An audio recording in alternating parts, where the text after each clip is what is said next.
What's up, guys? We're back with Monday Night NFL action with the Cleveland Browns going on the road to take on the Denver Broncos. I'm going to break down the injury report for both teams, look at player props, and find the best value on the side and over-under for this game. And we're going to cover the entire NBA slate, so buckle up. We have a great video for you tonight. Sunday went pretty well out there, guys. We ended up going 4-2 on the day. Got off to a rocky start there with Atlanta +1. They couldn't figure things out there. The Colts -2.5, another tough loss. But we had Seattle -1. They gutted out a win there in the end. We had the over in that Tennessee-Washington game. They got over 44.5, and Tampa Bay against Carolina. Guys, we ended up in overtime. We kind of needed it there, but we got the over in that one, and we finished things off very, very strong with a dominant win there. We were on the Bills -6. That was our favorite play of the day. It was in the thumbnail. You guys all saw it, and we will definitely take the big win in that one. So 4-2 on the day.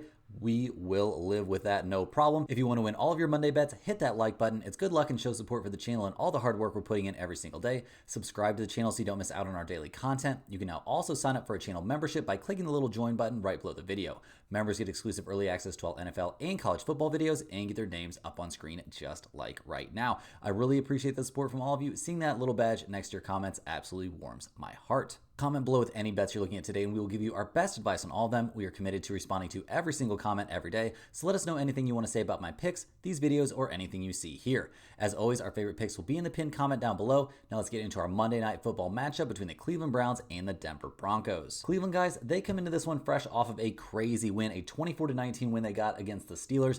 Not something we saw coming necessarily. I mean, the Cleveland only 3-8 on the season after that win. It was a snowy game. We saw just everything work out for the Browns pretty much. I mean, Jameis Winston didn't look amazing, but he didn't completely shoot his team in the foot. He had 18 of 27, not a great completion percentage, 219 yards. He had one interception in the game, was also sacked once, but he did manage to run for a very clutch and, very hard-fought touchdown there. So got to give the guy credit. He's one of the goofiest dudes in the NFL, so kind of cool to see him have some success here, but we'll see if that can continue. Nick Chubb had a nice day, 20 carries, only 60 yards there, but 2 rushing touchdowns. So very good. Also, no problem there. Nick Chubb continuing to come back, get healthier, and play pretty well. Jerry Jeudy had a nice day. He got all 6 of his receptions for 85 yards. No touchdowns there, but regardless, a very nice day for him, especially playing out there in the snow. So good stuff there for the Browns on offense, putting up 24 points. I don't know if we're really going to, super overreact to this one. They did fumble the ball away twice, so a total of 3 turnovers. And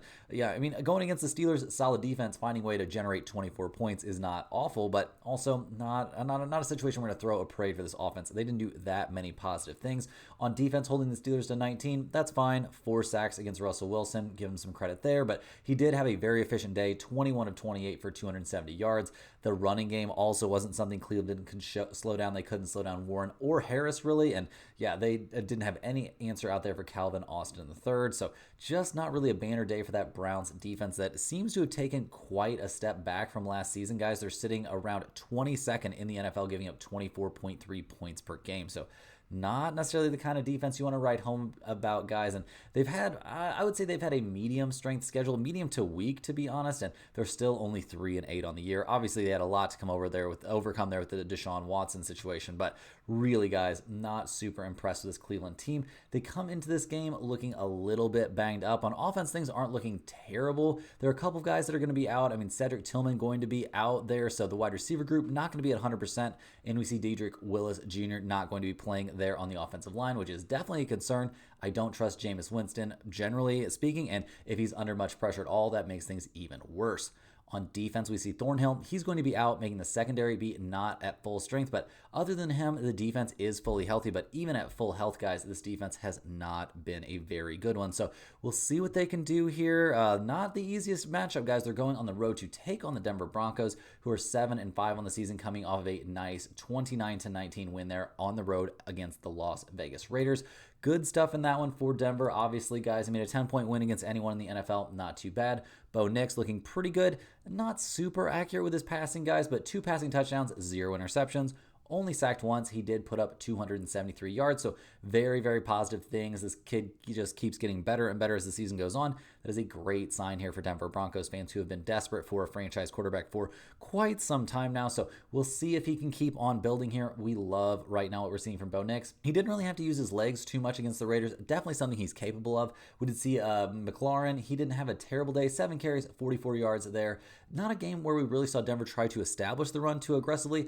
It's not one of their biggest strengths, but I definitely think it's something they're capable of doing and probably capable of doing here playing at home in this matchup against the Browns. But we'll see if they decide to dedicate some more time to the run. The passing game looked great. Courtland Sutton had a big game, catching 8 out of his 10 targets for 97 yards and a couple of touchdowns. Devon Vele, he caught all 6 of his targets for 80 yards, no touchdowns, but regardless, a very good day. We also saw Denver not turn the ball over a single time in this one, so big positive stuff there for the Broncos, and putting up 29 points, a pretty nice day for this offense. It's not like they were going against the toughest opponent. I mean, Las Vegas has had a rough season, but defensively, the Broncos continue to look very good. Giving up 19 points is kind of a lot for them. They knocked Gardner Minshew out of this game. We saw Desmond Ridder out there a bit.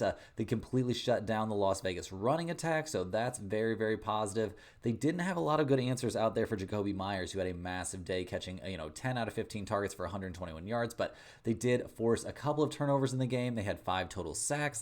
This is a very good unit. Absolutely no doubt about that, guys. This Denver Broncos defense is elite.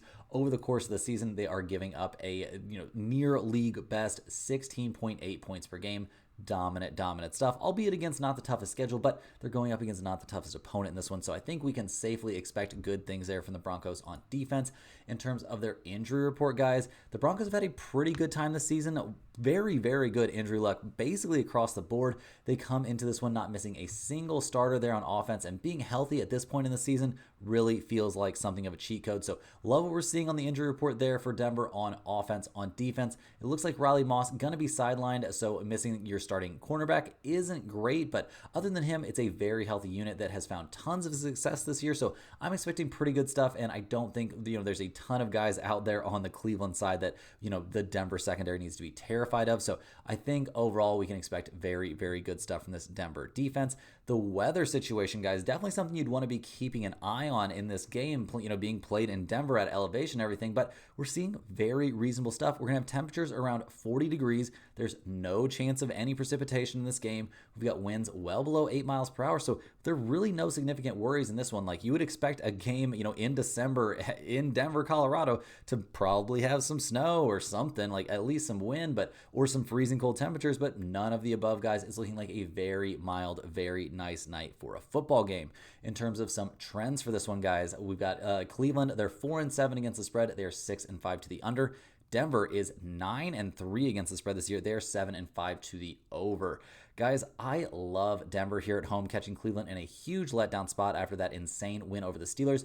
Denver is great defensively this season, especially against mediocre to bad opponents, being the best team in yards allowed per play and tops in the NFL with 44 sacks this season. The Broncos have a significant coaching edge in this game, in my opinion, and they get to play here at home. Jameis Winston, over the course of his career, is terrible coming off a win, going 13-17-2 against the spread, and he's 1-5 against the spread in that same statistic since 2021. So not a lot of faith here for me in Cleveland. I like Denver to get a significantly, a very easy win in this game. Winning by at least a touchdown seems very reasonable in this spot to me. In terms of the over-under, the weather here is good for this game, so I'm not seeing it being super low scoring, and despite my instincts to shade towards the under in primetime games, I'm leaning towards the over in this one. Both teams can score a little bit, but it's not an over-under spot, generally speaking, that has me very excited. Not going to be on the over-under here. I just think this is a great spot to be on the Denver Broncos to get that win and cover. In terms of some player props for this game, I like Courtland Sutton over 59.5 receiving yards at -140.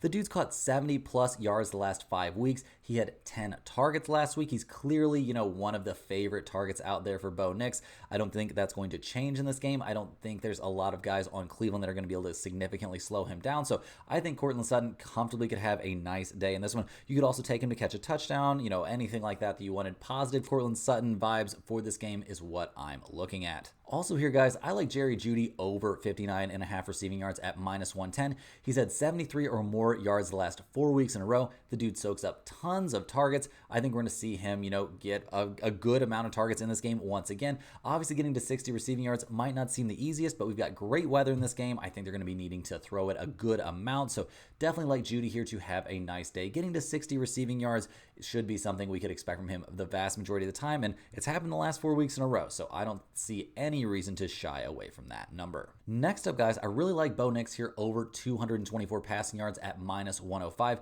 He's had 270 or more passing yards in each of the last 2 weeks. They've been kind of turning the kid loose. He's been throwing the ball really, really well. The running game hasn't looked amazing necessarily, so just letting Bo Nix go ahead and sling it is working out. I don't know why they would change that here against Cleveland, especially in a game with no weather concerns or anything like that, and it's not like Cleveland's an elite defensive team, at least not in my opinion, so go ahead and give me Bo Nix to have a decent day out there. Getting to 225 passing yards seems like a very reasonable spot to me. Not too much of a stretch. I think we'll see very good things from Bo Nix out there. On the opposite side of the coin here, I think Jameis Winston's going to throw a pick in this game. It's -145, so not the best price, but this is a big letdown spot for him. I do think we're going to see Cleveland trailing in this game, so I think they're going to be needing to throw the ball, and that is going to result in plenty of opportunities for somebody out there on Denver to pick it off. I mean, Jameis Winston has been a turnover machine over the course of his career. I would be a little bit surprised to see him not throw an interception in this game, to be honest. So that -145 price tag doesn't even scare me off. I think it's a very reasonable spot, especially if they end up down and he has to just keep on slinging it. Once again, guys, we're looking at a kicker prop in this one. I like Dustin Hopkins over 5.5 kicking points at -145.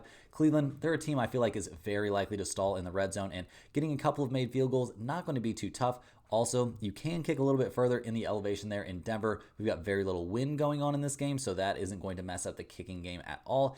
Getting a couple made field goals, really, guys, like that seems very standard to me. We got burnt aggressively the last time we took a kicker prop. The kicker just absolutely crapped the bed for the Raiders, though, so we lost that one, but I think this is a good bounce back spot for us to get some of that money back there with another nice kicking prop. That's all we've got for Monday Night Football, guys. Now let's go ahead and hop over and look at some NBA action. It's not the deepest slate, but we are going to break it down nevertheless. There's a couple of interesting games out there on this 4-game slate, so let's go ahead and dive in. First up, we're looking at the New Orleans Pelicans. They're going on the road to take on the Atlanta Hawks. The Pelicans come into this game. Guys, they're having pretty much a nightmare season. Their last time out, they lost 118-85 at the Knicks, and yeah, I mean, the Celtics are very injury depleted right now. I mean, no way around that. Mikal Bridges scored 31 points in the game, and just not a lot of good things going on right now for New Orleans. I mean, it's almost feeling like they just need to cut bait on this season and go ahead and tank things out because it's getting real bad. CJ McCollum was a -22 in the loss. He did score 13 points, but that was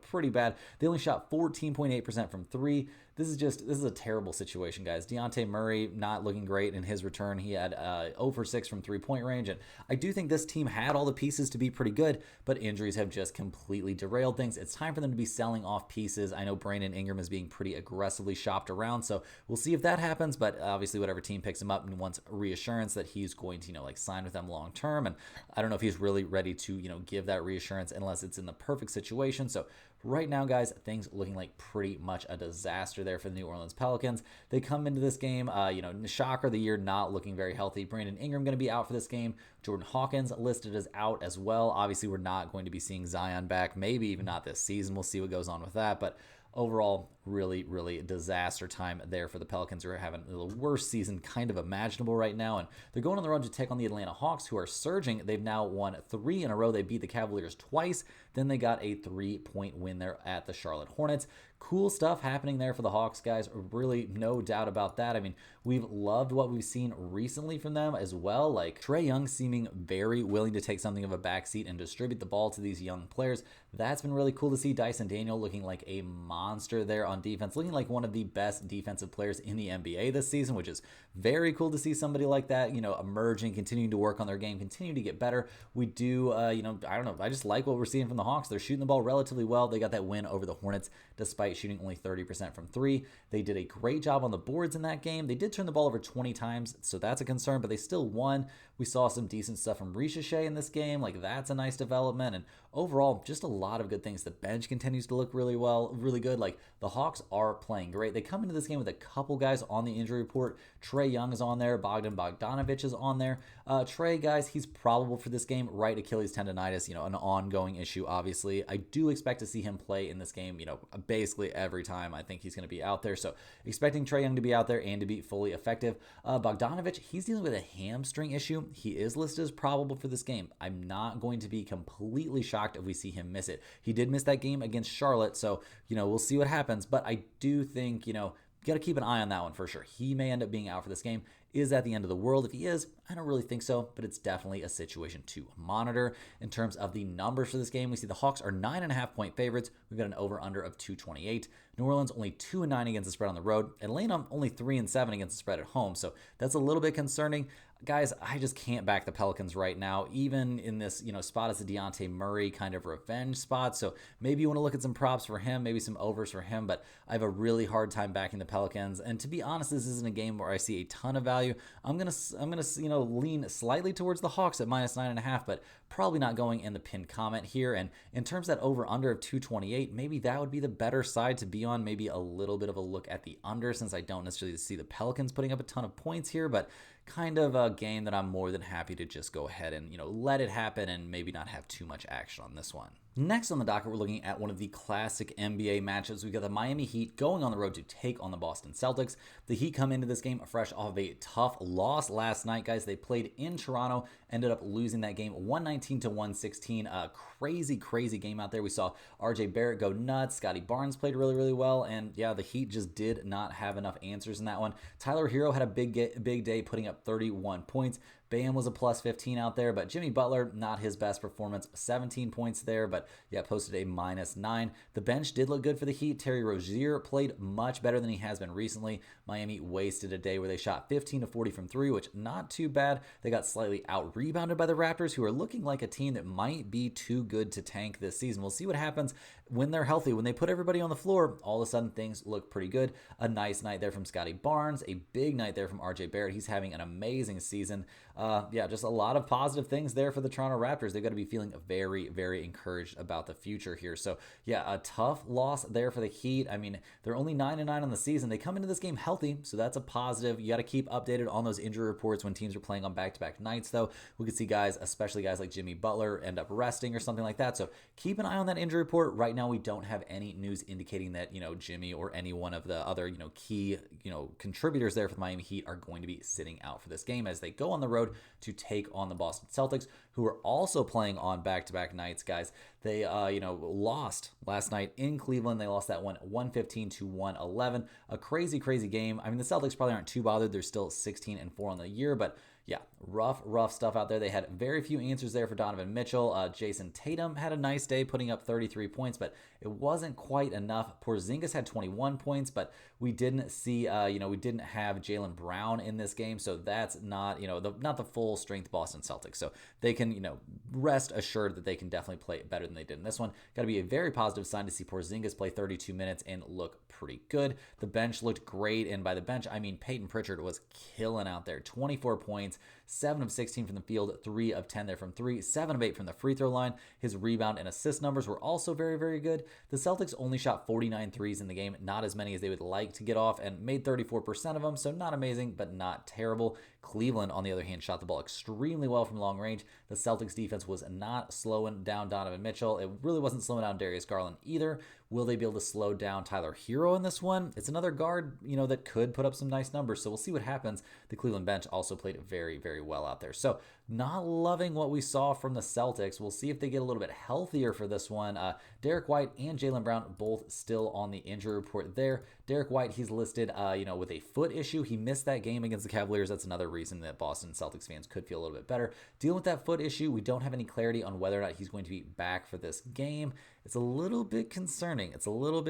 He could be out, but yeah, we don't know for sure. Going to have to stay updated on that injury report. In terms of Jaylen Brown, he was obviously ruled out there due to an illness. The chances of him being back for this game playing on back-to-back nights seems a little bit slim to me, but once again, guys, with an illness, you really have to stay updated on that injury report, to know whether or not he's going to be potentially back out there. You might not even want him around the team, honestly. You end up in another bout of the flu just sweeping through the NBA. So we'll see what happens there. In terms of the numbers for this game, guys, we see the Celtics are -10.5 playing at home. We've got an over-under of 221. Miami, they're 1-1 against the spread on no rest. They're 5-5 against the spread on the road. Boston, 2-1 against the spread on no rest, and 3-6 against the spread at home. Guys, there's no way around it.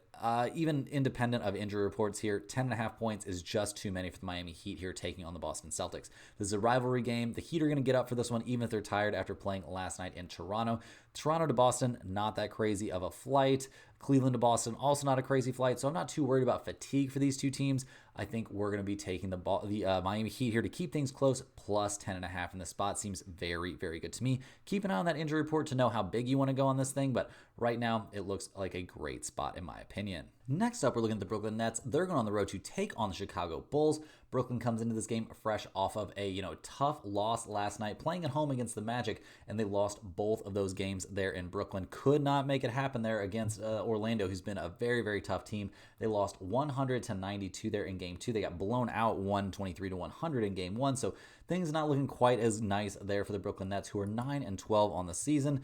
Yeah, I mean, maybe better than projected, but things seem like they're cooling down a little bit for a team that was designed to be tanking this year. Schroeder continues to play pretty well. He put up 20 points, but was a -6 out there. He had 6 turnovers in the game, so that's not going to work. Cameron Johnson played well, 26 points for him. 2 of 5 from 3, 9 of 17 from the field. He had 0 turnovers, so that's good to see. Obviously, no Cam Thomas in this game. Losing that shooting, then just that insane scoring definitely hurts this team. They shot only 25.8% from three-point range. They got crushed, absolutely crushed on the board. So we'll see if they can clean that up a little bit, but not loving what we saw from the Brooklyn Nets kind of in that series in general. Looking at the injury report, there is a lot of red, guys, a lot of red. Cam Thomas listed as out. He's still, dealing with the left hamstring strain. He's going to be out for a while now.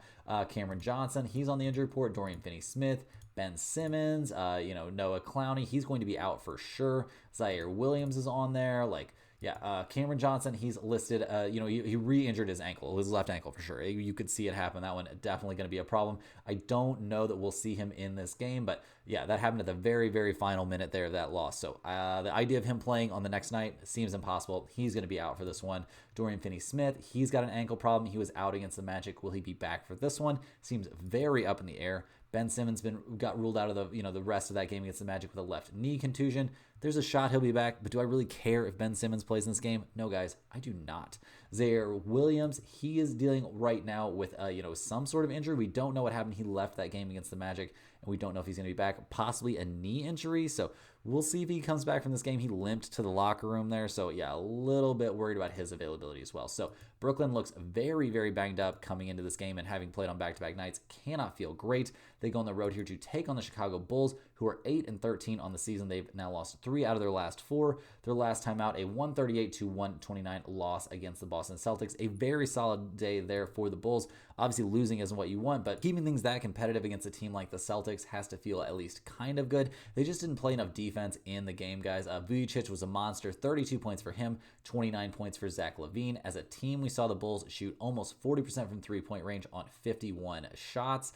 They weren't really able to keep quite even there on the boards, which was a problem, and the bench wasn't amazing. It wasn't terrible, but we saw a bad night there from Josh Giddey. He had 3 turnovers, 9 assists, but yeah, 7 rebounds, 8 rebounds, 0 of 2 from 3, 2 of 6 from the field, only 4 points. So yeah, not an ideal night from Josh Giddey, and really Chicago just had no answers out there for Pritchard or Tatum or Brown. So not a good night from this Bulls team defensively, but they're not very good on defense, guys. That's kind of, been the problem here for Chicago over the course of the season. They come into this game, a couple of injuries to note. Kobe White on the injury list. Patrick Williams listed as out for this one. Is he 100% going to miss this game? It appears, that he will not be out there. Kobe White, he's questionable for this one with an ankle issue. The last time we saw him was against Boston. He played 33 minutes in the game, so we'll see if he comes back from this one. He did not play well in that game, so maybe that ankle was bothering him a bit there. In terms of the numbers for this one, the Bulls are -6. We've got an over-under of 233.5. This is a weird spot, guys. We're going to have to wait for some clarity here on the Nets injury situation. Brooklyn's actually 4-0 against the spread this year on no rest. They're 9-2-1 against the spread on the road. Chicago, they're 4-5 against the spread at home. Basically, if everybody that we think could sit out this game for the Nets does sit out, we like the Chicago Bulls. But if most of them play, the value on this one probably shifts there to the Nets. So not going to be putting this one in the pinned comment. Definitely a spot you want to just, be checking back there, throughout the day to see if we add it in. In terms of that over-under of 233.5, probably leaning towards the over. These teams tend to play some high-scoring games out there, so go ahead and give me the over, but these are very tentative leans until we know what's going on with the Nets injury report. Last but not least here, guys, we're looking at the Los Angeles Lakers. They're going on the road to take on the Minnesota Timberwolves.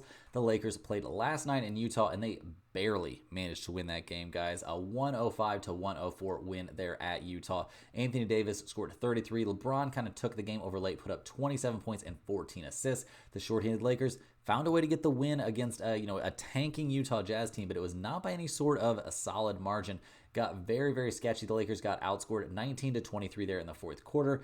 AD had a massive day, putting up 33 points and 11 rebounds, but maybe they need a little bit more from him down the stretch. LeBron was great, obviously. Dalton Knecht had an off shooting day, only 1 of 5 from 3, and the bench, Max Christie played pretty well, but generally that bench looked pretty freaking bad. Although, like we were saying, guys, a very short-handed Lakers team. We finally saw Gabe Vincent score some points, 2 of 3 from 3, put up 10 points, but he was a -8 out there. Dalton Knecht was a -19. Just not the full strength Lakers here. And now they have to play on back-to-back nights, so that seems like a big problem to me. They got out rebounded in that win. Just not a good night. Not a good night. They were saved by the fact they only turned the ball over 5 times. That's something that you can lean on occasionally when you've got LeBron James there kind of leading the way. In terms of their injury report here, guys, it's very, very crowded once again. We see a lot of dudes on there. Austin Reeves, he's currently dealing with that pelvis injury. He was ruled out for that game on Sunday. Is going to be playing on the second half of a back-to-back. We'll have to wait and see. We don't have any confirmation yet. Keep an eye on that pinned comment, but I do think his availability is very up in the air. D'Angelo Russell dealing with an illness. We'll see if he's able to come back right away. That does not seem like a guarantee to me at all. We also have Cam Reddish dealing with that same illness, guys. Just the flu sweeping that Lakers locker room. So we'll see who's available, but right now, not holding my breath, we could have a lot of Lakers pieces out for this game. So that could be a big deal here as they go on the road playing on back-to-back nights to take on the Minnesota Timberwolves, who are 9-10 on the year, coming off of a hard-fought 93-92 win there against the Clippers. They stopped that 4-game losing streak with a solid win there. We were on the Clippers in the points, so we'll definitely take that one. But Anthony Edwards putting in the work there down the stretch. He was only 7 of 21 from the field, so not great there in terms of shooting percentage, but we saw 4 out of the 5 starters there scoring double figures. Rudy Gobert continues to look completely and utterly inept there on offense, but he does some positive things, I guess, on defense. I didn't see any of them, but apparently he does, and he did have 12 rebounds in the game, but really, Anthony Edwards played great. 4 of 9 from three-point range. That was clutch. The bench also shot the ball really, really well from deep. Dante DiVincenzo, 3 of 5 from deep.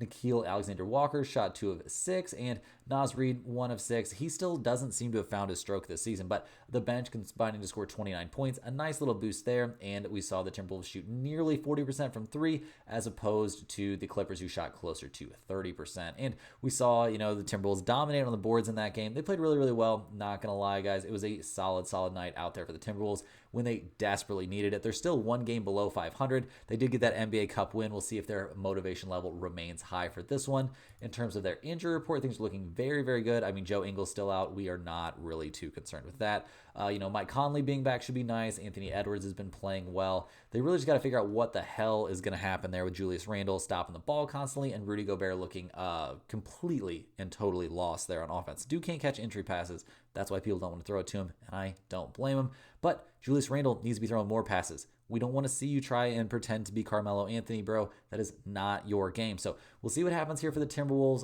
Looking at the numbers, the Timberwolves are 6-point favorites here. We've got an over-under of 223. The Lakers, 2-1 against the spread on no rest this season. They are 3-6 against the spread on the road. Minnesota only 2-8 against the spread playing at home this season. So that is a very concerning number for me, honestly. I haven't loved what I've seen from the Timberwolves this year, but I am leaning a little bit towards them in this game. It's a little bit of a tough call. Minnesota 2-3 against the spread this year when they have a rest advantage.